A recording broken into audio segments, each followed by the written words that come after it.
இயேசு கிறிஸ்துவின் இனிய நாமத்தினாலே உங்கள் ஒவ்வொருவரையும் வாழ்த்துகிறேன். ஏசாயா தீர்க்கதரிசன புஸ்தகம் 46வது அதிகாரம், அதனுடைய 3-4 வசனங்கள்.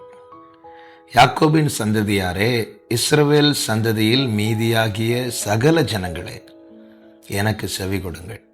தாயின் வயிற்றில் தோன்றினது முதல் உங்களை ஏந்தி, தாயின் கற்பத்தில் உற்பத்தியானது முதல் உங்களை தாங்கினேன். உங்கள் முதிர் வயது வரைக்கும் நான் அப்படி செய்வேன். நரை வயது மட்டும் நான் உங்களை தாங்குவேன். நான் அப்படி செய்து வந்தேன். இனிமேலும் நான் ஏந்துவேன், நான் சுமப்பேன், தப்புவிப்பேன். என்ன ஒரு அருமையான வார்த்தை! ஒரு தேவ பிள்ளையின் பலன் தேவன் தருகிற வார்த்தைகள். இதுல 2 காரியத்தை ஆண்டவர் சொல்லுகிறார். 3வது வசனத்திலே சொல்லுகிறார், தாங்கினேன் என்று சொல்லுகிறார். 4வது வசனத்துல தாங்குவேன் என்று சொல்லுகிறார். தேவ பிள்ளைகளை தேவ சமூகத்திலே அழைத்து கொண்டு வந்து இந்த 2 காரியங்களை தேவன் தெரியப்படுத்துகிறார். தாங்கினேன் என்று சொல்லுகிறார், தாங்குவேன் என்றும் சொல்லுகிறார். தாங்கினேன் என்று சொல்லி தேவன் நம்மை நினைவுபடுத்துகிறார். நாம் கடந்து வந்த பாதை, நாம் நடந்த வழிகள், அவைகளை தேவன் நமக்கு நினைவுபடுத்துகிறார். இத்தனை காலமும் நான் தான் உன்னை தாங்கினேன் என்று தேவன் நினைவுபடுத்துகிறார். தாங்குவேன் என்று சொல்லி தேவன் உறுதிப்படுத்துகிறார். என்ன உறுதி? உன்னுடைய ஓட்டத்தில் நான் உன்னை பாதையில் விட்டுவிட மாட்டேன், கடைசி மட்டும் நான் உன்னோடு கூட இருப்பேன் என்று தேவன் உறுதிப்படுத்துகிறார். தேவ சமூகத்தில் நாம் அமரும் போது இந்த 2 காரியங்களை தேவன் நமக்கு தெரிவிக்கிறார். 1 நினைவுபடுத்தவும், 2 உறுதிப்படுத்தவும். எதற்காக நினைவுபடுத்த தெரிவிக்கிறார்? நாம் நன்றி செலுத்த, நாம் தேவனை துதிக்க. உறுதிப்படுத்த எதற்காக தெரிவிக்கிறார்?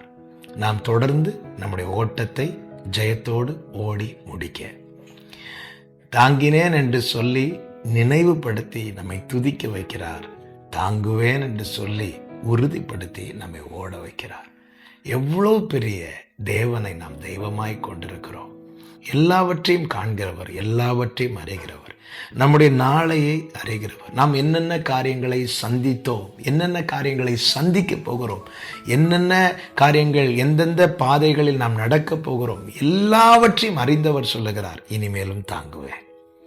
இதுவரை எப்படி தாங்கினேனோ அப்படியே தாங்குவேன். நினைவுபடுத்தி துதிக்க வைக்கிறார், உறுதிப்படுத்தி ஓட வைக்கிறார். துதியுங்கள், நம்பிக்கையோடு ஓட்டத்தை தொடருங்கள்.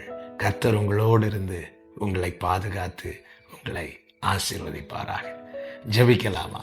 இரக்கமுள்ள தேவனே, பரிசுத்த பிதாவே, நீர் எவ்வளவு நல்லவர்! எங்களை துதிக்க வைக்கிறவரும், எங்களை விசுவாச ஓட்டத்தில் ஓட வைக்கிறவரும் ஆகிய எங்கள் நல்ல தகப்பனே, நன்றியோடு துதிக்கிறோம். உம்மை போல எங்களை நேசிக்கவும், எங்களை பாதுகாக்கவும், எங்களை தாங்கவும், எங்களை சுமக்கவும் யாருக்கும் முடியாதப்பா. உம்மை தெய்வமாக கொண்டது எங்கள் பாக்கியம். ஆண்டவரே, ஒவ்வொரு நாளும் ஆண்டவரை நினைவுபடுத்துகிறவர் நீர், உறுதிப்படுத்துகிறவர் நீர். நாங்கள் நினைவு கூர்ந்து உம்மை துதிக்கவும், ஆண்டவரை உறுதி கொண்டு உம்முடைய பாதையில ஓடவும் எங்களுக்கு கிருபை செய்யும்.